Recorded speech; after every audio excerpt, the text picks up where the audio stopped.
Assalamualaikum warahmatullahi wabarakatuh.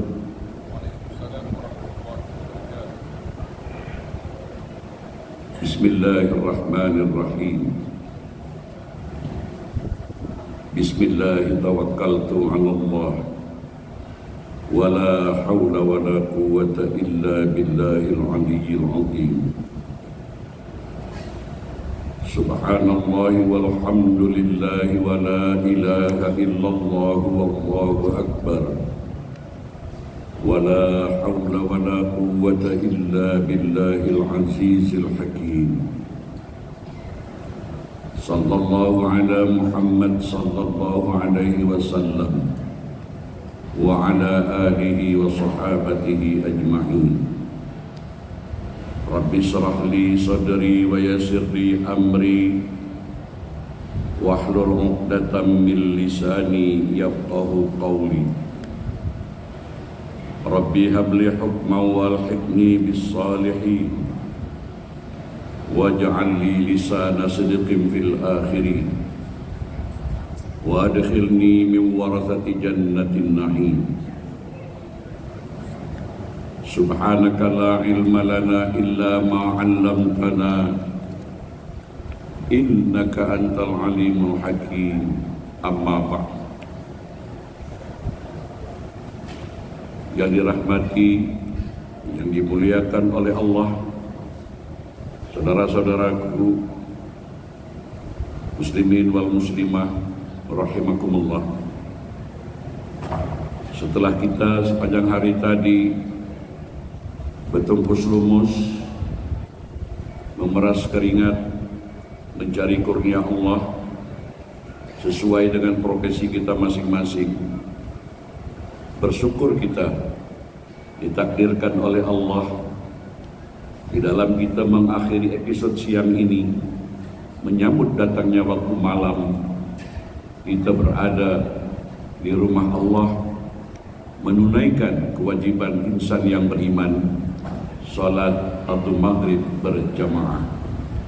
Semoga apapun yang telah kita perbuat sepanjang hari tadi merupakan tambahan-tambahan amal-amal kebajikan kita. Kalaupun ada kesilapan dan kekurangan menjelang tubuh kita berbaring di peraduan malam ini, Allah segera mengampuni, memaafkan kita, dan kita berazam semoga kalau Allah Subhanahu wa ta'ala masih memberikan kehidupan esok hari, Allah akan senantiasa dekat dengan kita, membimbing kita, menolong kita dalam setiap urusan. Dan alhamdulillah lagi, betapa syukurnya kita, insya Allah tak beberapa hari lagi kita akan memasuki suatu tempat yang saya sebut istilahnya madrasah rohaniyah, di mana kita akan menggembleng keimanan kita, menguji ketahanan mental kita, memerangi hawa nafsu kita, memasuki madrasah rohaniyah Ramadan, yang di dalam bulan Ramadan itu sudah selalu banyak kita dengar betapa banyak keutamaan-keutamaan yang dihamparkan oleh Allah bagi sesiapa yang menghendakinya. Saudara-saudaraku sekalian, sadarilah kita masih dapat menikmati hidup dan kehidupan ini. Semoga Ramadan yang akan kita masuki ini adalah Ramadan yang terbaik dalam perjalanan sejarah hidup kita. Terlebih dahulu saya memohon maaf, bukan saya nak riak-riak kapan berbicara tentang bulan Ramadan. Ketika itu usia saya baru 8 tahun. Saya diikut sertakan dalam musabaqah tilawatil Quran di kampung halaman saya dahulu, dan saya mendapat johan umum nomor 1. Ayat yang saya baca tentang ayat puasa yang termaktub dalam surat Al-Baqarah ayat 183 sampai dengan ayat 187. Izinkan saya untuk menyampaikan ayat ini dan untuk kita ingat-ingat kembali Uniknya tuan-tuan dan puan-puan, kalau perintah sholat, perintah zakat, ayatnya bertebaran dari ayat ke ayat dalam surah-surah yang lain. Begitu juga yang amal ibadah lain. Tapi istimewanya ibadah puasa, dia berurutan dari ayat 183, 184, 185, 186, 187. Maaf, saya mohon izin untuk saya mengenang kembali kisah indah di masa saya anak-anak berusia 8 tahun ketika itu. A'udzu billahi minasy syaithanir rajim. Ya ayyuhalladzina amanu kutiba 'alaikumus shiyam. Wahai orang-orang yang beriman, diwajibkan atas kamu untuk berpuasa. Kama kutiba 'alal ladzina min qablikum la'allakum tattaqun. Sebagaimana telah diwajibkan ke atas orang-orang sebelum kamu, mudah-mudahan kamu bertakwa. Mari kita ambil pengajaran ayat 183 ini. Matlamat kita berpuasa Ramadan, berpuasa salah satu di antaranya untuk mencapai derajat takwa. Ketakwaan ini sudah banyak kali saya sampaikan. Takwa ini bukan saja setakat pengakuan, tetapi hendaklah dibuktikan dari sudut akhlak. Dan takwa itu adalah sebaik-baik perhiasan di dunia. Maksudnya, kalau kita memakai perhiasan akhlak, memakai pakaian yang terindah tentang akhlak, tentang takwa, maka Allah akan menjamin segala keperluan hidup kita, baik dunia maupun di akhirat. Dan takwa ini juga sebagai sebaik-baik bekal untuk selepas kita meninggalkan dunia yang fana ini. Itu sudah saya uraikan beberapa kali di setiap kajian kita pada Sabtu petang. Kemudian puasa ini bukan diwajibkan untuk kita saja. Kama kutiba 'alal ladzina min qablikum. Puasa itu telah diwajibkan ke atas orang-orang terdahulu sebelum kamu, sejak zaman Nabi Adam alaihissalam sampai ke zaman baginda Rasulullah sallallahu alaihi wasallam, sampai ke hari kiamat kelak. Mau atau tidak, kita dipanggil kelompok orang yang beriman. Diperuntukkan kewajiban puasa ini hanya untuk orang yang beriman. Saudara-saudaraku sekalian, saya lanjutkan ayat 184. Ayyaman ma'dudat, yaitu beberapa hari tertentu selama 30 hari. Faman kana minkum maridan aw ala safarin fa'iddatun min ayyamin ukhra. Maka barang siapa di antara kamu sakit dalam bulan Ramadan itu, atau dalam perjalanan sebagai musafir lalu tidak berpuasa, maka wajiblah mengganti sebanyak hari yang ada ketika tidak berpuasa. Dan bagi orang-orang yang berat menjalankannya, wajib membayar fidyah. Wa 'alal ladzina yutiqunahu fidyatun ta'amu miskin. Saya mengingatkan diri saya, tuan-tuan dan puan-puan, masih ada beberapa hari lagi Ramadan ini akan menjelang. Sesiapa yang tertinggal puasa di tahun-tahun lepas, hendaklah dia qadha, hendaklah dia ganti pada hari-hari yang lain. Tetapi kalau tidak mampu juga, maka keluarkanlah fidyah. Keluarkanlah fidyah, jangan diam-diam, karena itu adalah diwajibkan kamu, wajib keluarkan fidyah. Untuk siapa? untuk memberi makan seorang miskin. Faman tatawwa khairun lahu wa an tasumu khairun lakum in kuntum ta'lamun. Apa maknanya ini tuan-tuan dan puan? Kalau kita sudah qada, kemudian kita sudah fidyah, kemudian kita nak berpuasa lagi, ataupun kita nak berfidyah, tak usah kita berkira kepada Allah dengan jujur, ya. Jangan ketika kita nak pahala nak banyak, tapi begitu kewajiban kita berkira sangat. Kalau kita fidyah misal satu hari, misal puasa yang tertinggal $5, nak bagi 10, nak bagi 15, lebih baik bagimu bila kamu mengetahui, ya. Kemudian ayat 185, Syahrul Ramadhan alladzi unzila fihi al-Qur'an hudan linnas. Di bulan Ramadan diturunkannya Al-Quran. Perhatikan ini, hudan linnas, bukan untuk orang Islam saja, untuk seluruh manusia. Diturunkan Al-Quran di bulan Ramadan tujuannya sebagai petunjuk bagi manusia.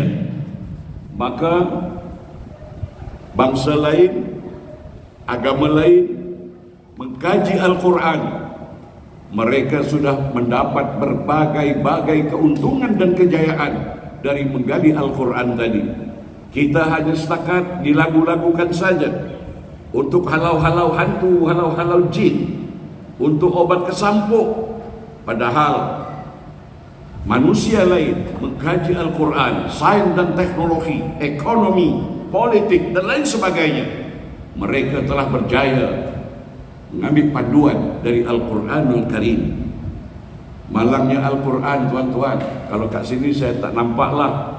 Kalau tempat saya kat sana, begitu majlis nikah, ya, majlis nikah, Quran tadi dengan telekung, seperangkat alat sembahyang, tasbih, songkok, dengan Quran dijadikan mas kawin. Yok-yok betul, macam Islam betul cara ritual pernikahan tadi. Ku terima nikahnya Pulanah binti Pulan dengan mas kawin, seperangkat alat solat dan sebuah kitab suci Al-Quran tunai. Ya. Dalam hati saya, kenapa tanggung-tanggung sangat? Kenapa tak sekalian ku terima nikahnya Pulanah binti Pulan dengan seperangkat alat solat dan sebuah kitab suci Al-Quran, serta sekalian Masjid Yusuf Ishak dengan Tok Imam dan Bilal sekali, masjid-masjidnya angkat jadi mas kawin. Tak ada dalam Al-Quran maupun Al-Hadis Quran itu untuk mas kawin, tak ada, ya. Tapi untuk hudan, untuk petunjuk, untuk kabar gembira atau ancaman-ancaman Allah. Maka saya minta maaf tuan-tuan, pelik saya, ada orang satu hari 1 juzuk, 1 juzuk, sebulan khatam 30 juzuk. Apa macam tuan? Alhamdulillah Ustaz, saya tenang telah baca Quran, 1 day 1 juz. Saya tanya, tuan faham tak maknanya? Tak faham Ustaz. Dalam hati saya, patutlah tenang. Kalau dia faham, bukan malah tenang. Perintah Al-Quran, perintah Allah dalam Al-Quran, larangan Allah dalam Al-Quran, ini perlu dikaji yang diterangkan dalam Al-Quran, ya. Tentu dia akan suatu cabaran. Ya Allah, aku belum sempurna melaksanakan perintahmu yang tercantum dalam Al-Quran. Aku belum siap, belum mampu menjauhi laranganmu yang tercantumkan dalam Al-Quran. Aku masih jahil, ya Allah, tentang apa maksud firman-firman-Mu yang kubaca ini.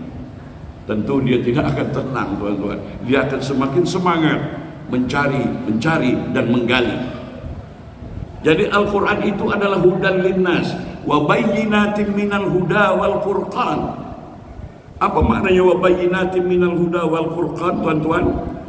Sebagai petunjuk, penjelasan mengenai petunjuk itu, dan al-furqan sebagai pembeza antara yang benar dan yang batil. Wa man kana maridan aw ala safarin fa'iddatun min ayyamin ukhra yuridullahu bikumul yusra wa la yuridu bikumul usra wa litukmilul iddata wa litukabbirullaha ala ma hadakum wa la'allakum tashkurun. Terjemahan ayat 185, bulan Ramadan adalah bulan yang di dalamnya diturunkan Al-Quran sebagai petunjuk bagi manusia. Perhatikan, hudal linnas. Kemudian dan penjelasan-penjelasan mengenai petunjuk itu, dan pembeza antara yang hak dan yang batil, pembeza antara yang benar dan yang tak benar. Karena itu, barang sesiapa di antara kamu ada di bulan itu, maka berpuasalah. Dan barang siapa yang sakit atau dalam perjalanan dia tidak berpuasa, maka wajib menggantinya, mengqadahnya sebanyak hari yang ditinggalkannya itu pada hari-hari lain. Allah menghendaki kemudahan bagimu dan tidak menghendaki kesukaran bagimu. Hendaklah kamu mencukupkan bilangan harinya dan mengagungkan Allah atas petunjuknya yang diberikan kepadamu agar kamu bersyukur. Dari ayat 185 ini matlamat tujuan kita menunaikan ibadah ritual puasa adalah kita agar sadar menjadi orang yang bersyukur dengan penuh kesadaran. Bukan syukur hanya setakat di bibir, alhamdulillah, terima kasih, thank you, no. Tapi syukurmu dibuktikan dengan penuh kesadaran di dalam akhlak perbuatan. Jangan cakap tak serupa bikin. Salah satu tujuan kita berpuasa untuk menggembleng diri kita agar menjadi orang yang bersyukur. Selalu kita dengar ayat ini, tuan-tuan, la in syakartum la azidannakum. Apabila kamu bersyukur, ku tambah nikmatku. Wa la in kafartum inna azabi lasyadid. Artinya, dengan bersyukur itu merupakan benteng agar kita terhindar dari sifat kekufuran. Kufur di sini kafir, mengingkari. Jadi maaf, orang mungkin kafir itu dalam diri kita sendiri. Identiti kita masih oke, Muslim, tapi perangai perilaku kita orang yang tidak bersyukur, kufur, dan diancam dengan azab yang sangat pedih. Di mana? Belum di akhirat, kat dunia ini, tuan-tuan. Jarang kita dengar kan? Saya pernah menguraikan, kalau kita punya kebun, jarang kita dengar apa macam buat, alhamdulillah hasil kebun saya bertambah-tambah dibandingkan 5 tahun yang lepas. Jarang kita dengar ini. Yang banyak kita dengar, Ustaz, Masya Allah 5 tahun yang lepas kebun durian saya ini senang-senang nak dapat 5 lori. Sekarang malah menurun, berarti tidak ditambahin. Cek syukur kita. Buka kedai, alhamdulillah Ustaz, 3 tahun lepas saya berniaga, bukan main. Tapi sekarang Masya Allah susah, tidak bertambah ini. Alhamdulillah Ustaz, anak saya senang-senang saya bimbing dia 5 tahun lepas. Sekarang begitu dia masuk ke remaja, Masya Allah Ustaz, ya, dia degil, dia jarang balik. Artinya tidak bertambah nikmat ini. Berarti ada kekurangan syukur kita, patut kita koreksi kembali. Sebab janji Allah, innallaha la yukhliful mi'ad. Allah tidak menyalahi janji. Jadi kalau kamu bersyukur, ku tambah nikmat. Kalau berniaga, bertambah-tambah nikmatnya. Karirnya bertambah bagus dibanding 10 tahun yang lalu. Pangkatnya semakin naik, ini buah dari syukur. Perniagaannya semakin untung, bukan semakin buntung. Ini berarti bersyukur dia, tuan-tuan. Karena janji Allah, la in syakartum la azidannakum. Dapat kita ukur sendiri dalam perjalanan hidup kita, tuan-tuan dan puan sekalian. Kemudian ayat 186.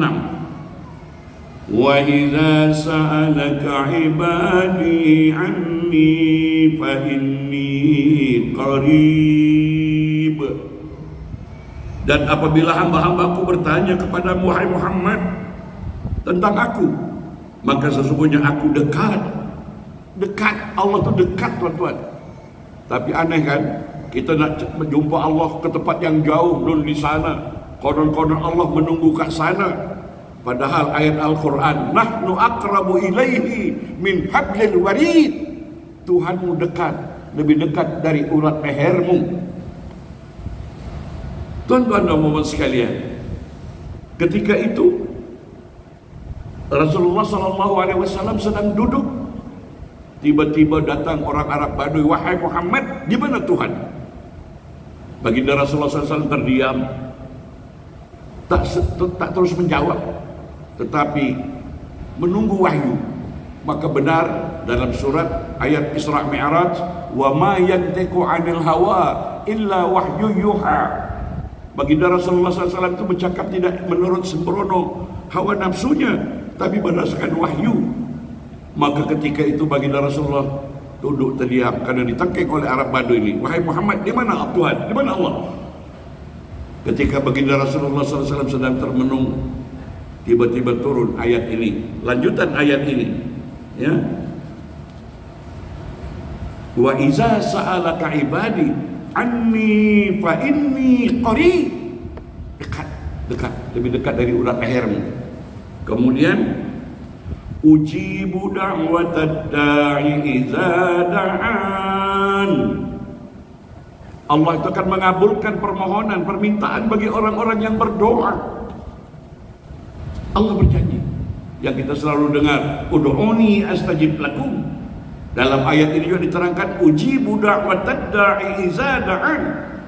Aku akan memenuhi permintaan doa. Maka dalam bulan Ramadan, tuan-tuan, disebut juga dengan syahrul doa. Syahrul doa. Maka perbanyaklah doa di bulan Ramadan, baik malam maupun siang. Dan saya ingat-ingat kembali, tuan-tuan, doa yang paling hebat dalam bulan Ramadan, tak payahlah menghafal doa yang panjang-panjang, tuan-tuan. Apa dia? Selalu kita baca di dalam tarawih. Tapi karena kita belum atau belum menyadari akan maknanya, kadang-kadang lewat begitu saja dan hanya kita terpukau dengan lagu-lagunya saja. Apa bunyi doa ini? Allahumma innaka afuwun karim tuhibbul afwa fa'fu anna. Jadi sebetulnya kalau saya jadi imam tarawih atau saya memimpin doa, ayat ini diajak jamaah pelan-pelan. Kita nak minta maaf dengan orang pun, nak dengan cara adab, nak cara tata kerama, ini kita sedang memohon maaf kepada Allah. Allahumma innaka afuwun karim tuhibbul afwa fa'fu anna. Apa maksudnya? Ya Allah, sesungguhnya Engkau menyukai kemaafan. Engkau Tuhan yang mulia. Fa'fu anna, maka maafkan kami. Itu maknanya, tuan-tuan. Tapi karena kita tak faham makna, kadang-kadang terpekik terlalung di belakang. Padahal ini kalimat yang syahdu. Kita hendaklah balik rumah pun kita ulang-ulang, siang pun kita ulang-ulang. Allahumma inni, kalau sendiri ya, innaka afun tuhibbul afwa fa'fu anni.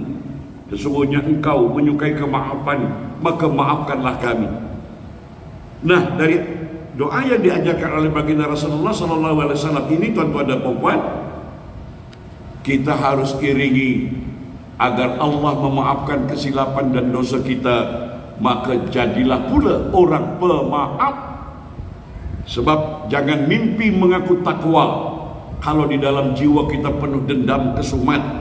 Orang sudah datang meminta maaf, ataupun yang lebih baik, maaf tak minta maaf. Orang bertakwa tadi, hapus, aku maafkan. Jangan menghayal menjadi orang yang bertakwa Kalau kita masih dendam dengan istri kita, dengan anak menantu kita, dengan besan kita, dengan orang-orang sekerja dengan kita, orang yang bertakwa, wal afina 'anil nas, itu yang saya maksud takwa tadi, dibuktikan dalam akhlak perilaku, tuan-tuan, bukan pengakuan di mulut. Jadi mungkin dalam keluarga kita ada kita disakiti, dizalimi oleh istri atau anak atau besan, siapa saja. Kalau kita nak mencapai derajat takwa, buang rasa dendam itu. Ya Allah, sesungguhnya Engkau menyukai kemaafan. Allah suka dengan kemaafan, maka maafkan kami. Nah, agar maaf kita berbuah di bulan Ramadan, kita mendapat kemaafan dari Allah di bulan Ramadan. Selepas Ramadan, tenang jiwa kita, tak ada dendam dengan orang lain. Di mana berjumpa, tebarkan senyum, tebarkan kegembiraan, tebarkan cinta, tebarkan kasih sayang. Sedangkan tempat kita memaafkan itu adalah ciptaan Tuhan juga. Kata Allah, macam mana kamu nak minta maaf dengan saya, sedangkan itu makhlukku, hambaku itu, kau tidak mau memaafkannya juga. Itu yang istilah saya, tuan-tuan. Kunci nak murah rezeki selama ini, boleh kita wiridkan baca surat Al-Waqi'ah, kita wiridkan sembahyang sunat duha, kita wiridkan dengan bermacam-macam wiridan supaya murah rezeki, okey. Tetapi kalau anda kedekut, anda pelit, anda bakhil, jangan harap Allah nak cepat mengabulkan rezeki kita. Supaya kita murah rezeki, di samping ritual-ritual yang telah kita pelajari, iringi dengan sifat pemurah, pemberi. Jangan hanya meminta saja, tapi anfik. Jangan mimpi, tuan-tuan. Makanya orang bakhil, orang kedekut tadi, dia tersiksa dengan hartanya, dia tersiksa dengan rezekinya, tuan-tuan. Tapi orang yang pemurah, ini adalah titipan Allah, ini adalah anugerah Allah untuk mengujiku, apakah kau syukur atau kufur. Ini doa ucapan Nabi Allah Sulaiman alaihissalam ketika mendapat berbagai-bagai nikmat. Kemudian tuan-tuan dan puan sekalian, ujibu wa tadda'i iza da'an, aku akan mengabulkan permintaan orang-orang yang berdoa. Syaratnya, falyastajibuli wal yu'minu bi la'allahum yarsudun. Apa maknanya, tuan-tuan dan puan sekalian? Hendaklah mereka itu memenuhi perintahku, falyastajibuli wal yu'minu bi, dan hendaklah mereka beriman kepadaku, la'allahum yarsudun, dan agar mereka memperoleh kebenaran. Jadi saudara-saudaraku sekalian, kunci agar kita dikabulkan doa, penuhi, laksanakan perintah Allah setakat yang kita mampu. Kemudian hendaklah kamu beriman kepadaku, kata Allah. Beriman di sini bukan hanya menghafalkan rukun iman yang 6, betul itu, tapi hendaklah diimplementasikan dalam akhlak kehidupan. Jangan sampai kita hanya hafal. Islam, ilmu Islam bukan untuk dihafal, tapi untuk dibuktikan, diimplementasikan dalam akhlak. Kita jarang, tuan-tuan, ngecek anak kita. Anakku sudah sembahyang belum? Sudah gembira kita. Anakku hafal Al-Fatihah? Sudah.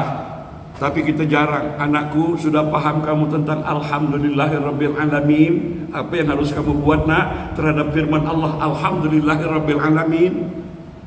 Nak, kamu mengucapkan Ar-Rahmanir Rahim, sudah paham kata nak apa maksud Ar-Rahman Ar-Rahim dalam akhlak kehidupanmu? Dan seterusnya. Sebab ayat Al-Quran, ya ayyuhallazina amanu lima taquluna ma la taf'alun. Wahai orang-orang yang beriman, ngapa kamu mengucapkan, kamu mengikrarkan, tapi tidak kamu amalkan, tidak kamu buktikan, tidak kamu implementasikan? Kabura maqtan indallahi an taqulu ma taf'alun. Maka besarlah kemurkaan Allah orang yang berucap tapi tak serupa bikin, tak dibuktikan. Makanya tuan-tuan, doa iftitah kita Masya Allah berat itu. Inna salati wa nusuki wa mahyaya wa mamati lillahi rabbil alamin. Cek, tepuk dada, tanya saudara, kita solat benar-benar karena Allah atau karena faktor lain? Allah Maha mengetahui, tuan-tuan.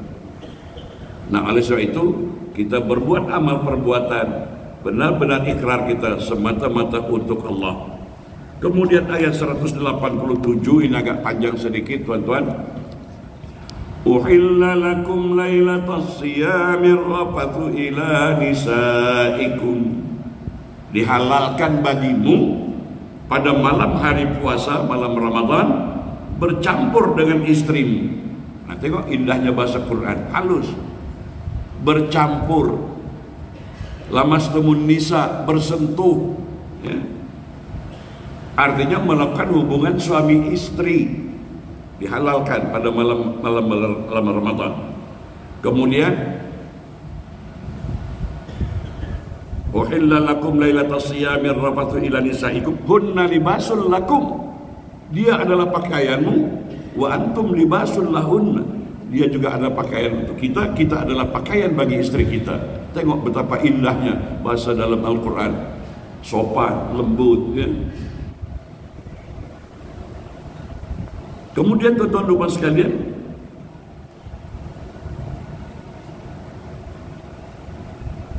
uhilla lakum lailatas siyamir rafathu ila nisaikum hunna libasul lakum wa antum libasul lahun alimallahu annakum kuntum takhtanuna anfusakum fataba alaikum wa afa ankum fal'ana basiruhunna wabtagu ma kataballahu lakum wa kulu wasrabu hatta yatabayyana lakumul khaytul abyadu minal khaytil aswadi minal fajr thumma atimmu siyama ilal lail wa la tubasiruhunna wa antum aakifuna fil masajid tilka hududullahi fala taqrabuha kadzalika yubayyinullahu ayatihi linnas la'allahum yattaqun.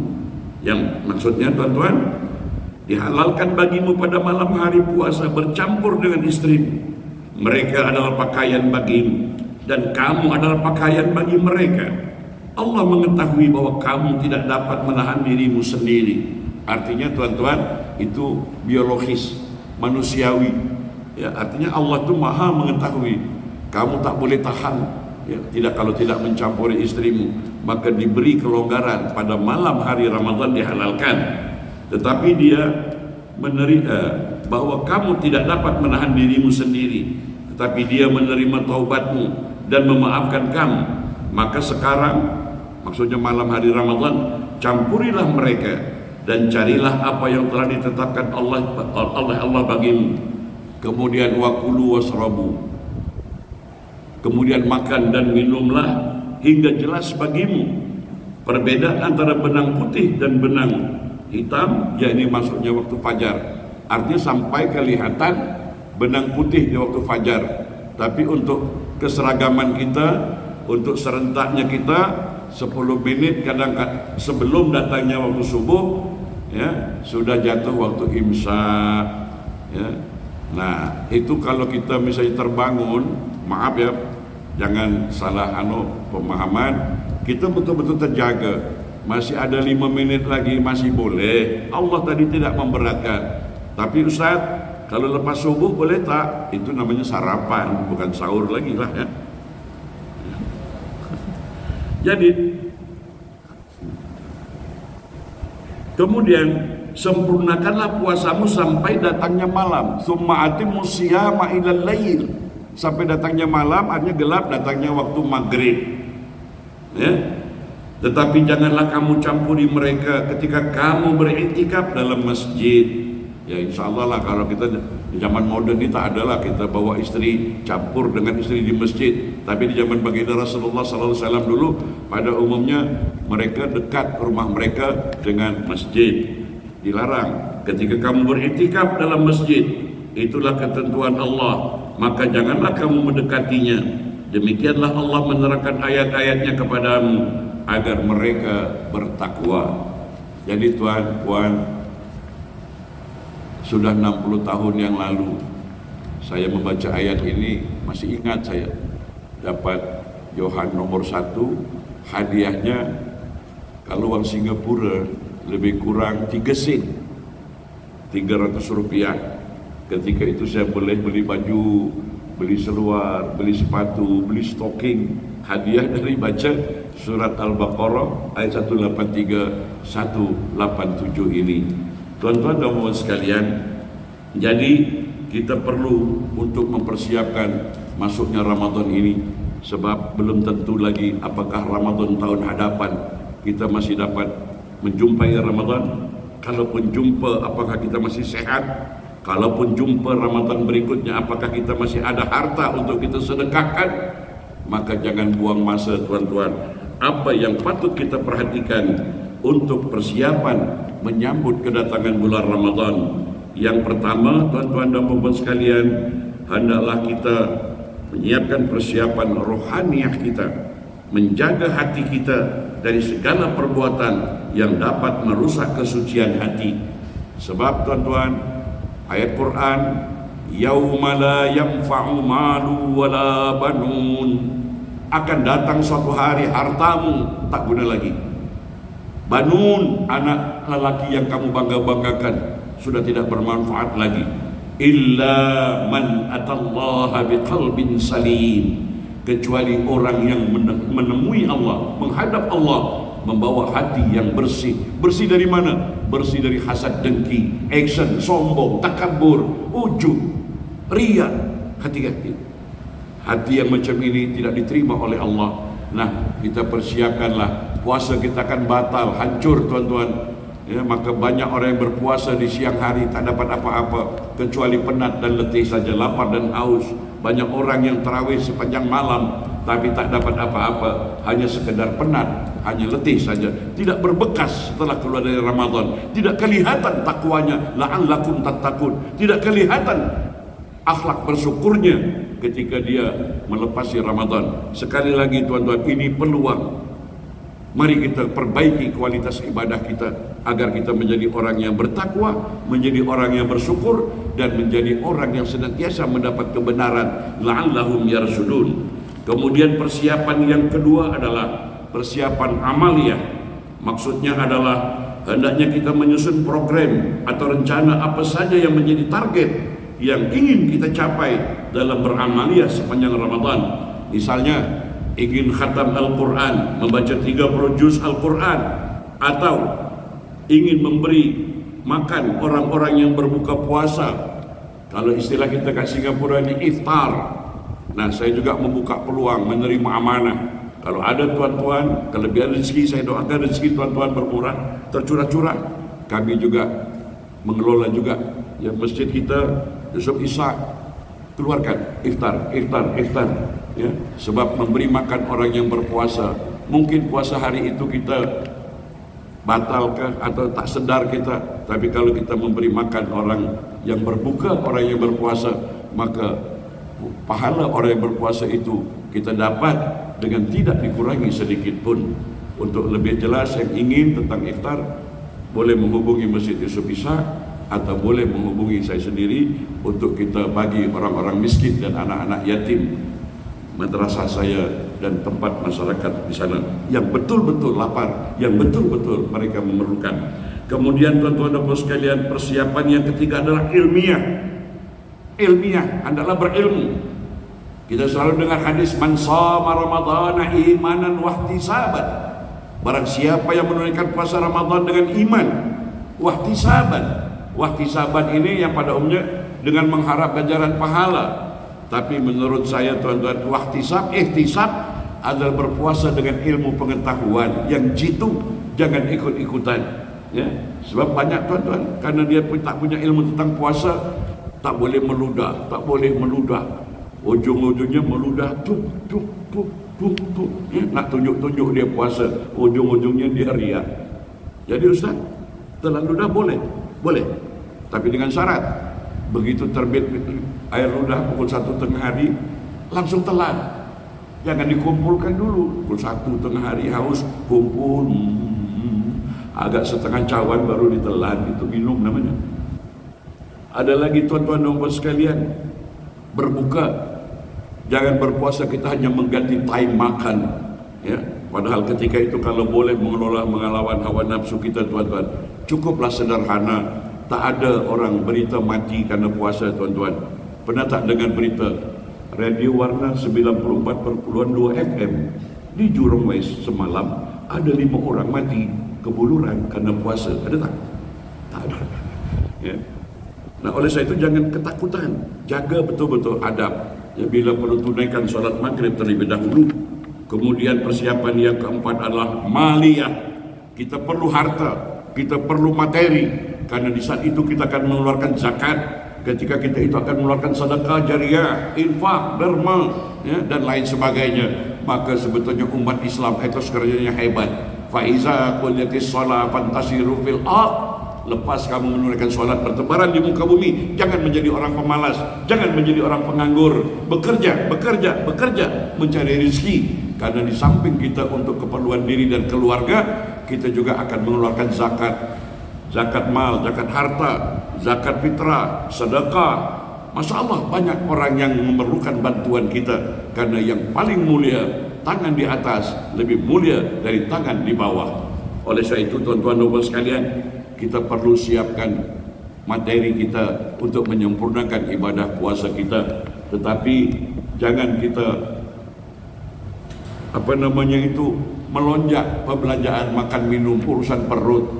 Ya, kadang-kadang di bulan biasa kita cukup, katakanlah untuk lauk pauk mungkin cukup $30, tapi begitu Ramadan melonjak sampai $50, $100, belum lagi puasa, baru makan sahur sudah sibuk tanya orang rumah, nanti nak beli apa untuk buka puasa nanti, padahal buka masih jauh hari, justru jauh timenya. Maka tuan-tuan dan puan sekalian, sederhanalah, sederhanalah. Nah, maka kita ada bubur iftar, sederhana itu, dengan buah kurma sedikit, saya rasa sudah kenyang itu, ya.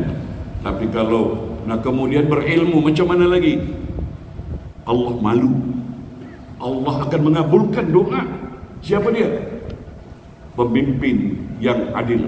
Yang kedua, orang yang dizalimi. Jangan menzalimi orang, tuan-tuan. Apapun bangsa, apapun agama dia, kalau kita zalimi, dia menangis, mengadu kepada Allah, tidak ada hijab antara aku dengan orang yang dizalimi. Dan yang ketiga, orang yang berpuasa ketika berbuka, tuan-tuan. Sudah puluhan tahun kita berpuasa, kita tak ambil peluang, bermohonlah urusan dunia, urusan akhirat sebelum kita membatalkan ibadah puasa kita.